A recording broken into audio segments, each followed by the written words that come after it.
ప్రధానమంత్రి శ్రీ నరేంద్ర మోడీజీ గారికి, గౌరవ రాష్ట్ర governor his excellency Shri Abdul Nazir గారికి, మన ప్రియతమ నేత గౌరవ ముఖ్యమంత్రి శ్రీ నారా చంద్రబాబు నాయుడు గారికి, గౌరవ ఉప ముఖ్యమంత్రి శ్రీ పవన్ కళ్యాణ్ గారికి, యువ నాయకుడు గౌరవ విద్యాశాఖ మంత్రి శ్రీ నారా లోకేష్ గారికి, వేదికను అలంకరించినటువంటి పెద్దలకు, సూపర్ జీఎస్టీ సూపర్ సేవింగ్స్ మహాసభకు విచ్చేసినటువంటి కర్నూలు నంద్యాల జిల్లా ప్రజలకు హృదయపూర్వక స్వాగతం పలుకుతున్నాం. 2024లో ఎన్డీఏ కూటమికి మీరేసినటువంటి ఓటు ఈ రాష్ట్ర భవిష్యత్తును మార్చింది. ఒక్క ఛాన్స్ అంటూ వచ్చిన వారు రాష్ట్రాన్ని సర్వనాశనం చేశారు.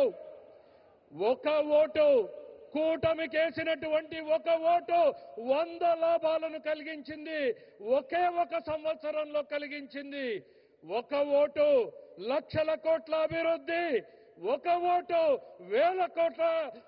వేల కోట్ల సంక్షేమం, ఒక ఓటు పోలవరానికి 12,500 కోట్లు, ఒక ఓటు అమరావతికి 15,000 కోట్లు, ఒక ఓటు విశాఖ ఉక్కుకి 11,450 కోట్లు, ఒక ఓటు విశాఖకు రైల్వే జోన్, ఒక ఓటు నేషనల్ హైవేస్ కు 70,000 కోట్లు, ఒక ఓటు రైల్వే ప్రాజెక్టులకు 70,000 కోట్లు, ఒక ఓటు కొప్పర్తి ఓర్వకల్లు ఇండస్ట్రియల్ కారిడార్, ఒక ఓటు 1,00,000 కోట్ల బీపీసీఎల్ రిఫైనరీ, ఒక ఓటు 1,00,000 కోట్ల ఆర్సిలర్ మిట్టల్, ఒక ఓటు 16,000 డిఎస్సి ఉద్యోగాలు, ఒక ఓటు 65 లక్షల మందికి తల్లులకు వందనంతో 15,000, ఒక ఓటు రైతులకు భరోసా అనే డబ్బులు, ఒక ఓటు ఉచిత బస్సు, ఒక ఓటు ఉచిత సిలిండర్లు, ఒక ఓటుతో ఇప్పుడు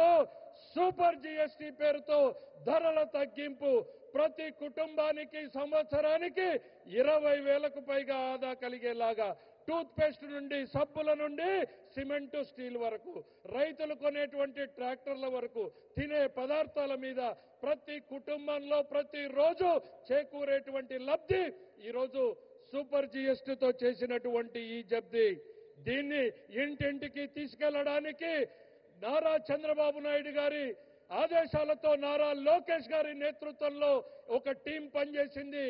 prime minister Saab, we have conducted more than 98,000 street corner meetings, awareness camps in the schools, hospitals, in every street on the outreach program on the GST, sir.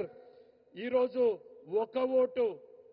ఒక ఓటుతో నిన్నటికి నిన్న భారత ప్రధానమంత్రి గారి ఆశీస్సులతో, నారా చంద్రబాబు నాయుడు గారి, లోకేష్ గారి ఆలోచనలతో ఈ రాష్ట్ర భవిష్యత్తును దిశను మార్చేటువంటి గూగుల్ సంస్థ విశాఖలో పెట్టుబడులకు కారణం ఈ కూటమి నేతృత్వం అనేటువంటిది ఈ సందర్భంగా చెప్తున్నా. ఒక్కసారి చూడండి, కనుల పండుగగా ఉన్నటువంటి నరేంద్రుడు, ఇంద్రుడు, తుఫాన్ లాంటి పవన్ కళ్యాణ్ అనేటువంటిది ఈ సందర్భంగా చెప్తున్నా. ఇలా ఒక ఓటు ఒక సంవత్సరంలో 100 లాభాలు. గుర్తుపెట్టుకోండి, ఆపరేషన్ సింధూర్ పేరుతో దేశం సత్తా చాటినటువంటి నాయకత్వం ఒకవైపు, టారిఫ్ల పేరుతో మెడలు వంచుతామంటే స్వదేశీ నినాదంతో ప్రపంచ దేశాలను మన వైపు తిప్పేలా చేసినటువంటి నాయకత్వం ఆయనది. మరోవైపు చంద్రబాబు నాయుడు గారు నిరంతరం మన పిల్లల కోసం, మన కోసం, వారి భవిష్యత్తు కోసం శ్రమించేటువంటి నాయకత్వం ఆయనది. చెడిపోయినటువంటి రాష్ట్రాన్ని, పడిపోయినటువంటి రాష్ట్రాన్ని తన అపారమైనటువంటి అనుభవంతో గాడిన పెడుతున్నటువంటి నాయకత్వం ఆయనది. వీరికి తోడు మరోవైపు బలమైనటువంటి నాయకత్వం పవన్ కళ్యాణ్ గారిది. భవిష్యత్ తరాల తల రాతలు మార్చేటువంటి నాయకత్వం ఈరోజు మన కోసం, మన పిల్లల భవిష్యత్తు కోసం ఈ కూటమి కొనసాగాల్సిందే. ఈ కూటమితోనే రాష్ట్రానికి, మనకు భవిష్యత్తు అనేటువంటిది మరొక్కసారి తెలియజేసుకుంటూ ఈ అద్భుతమైనటువంటి అవకాశంలో పాలు పంచుకుంటున్న మనందరినీ ఒక అదృష్టంగా భావిస్తూ మీ అందరి వద్ద సెలవు తీసుకుంటా. జై హింద్.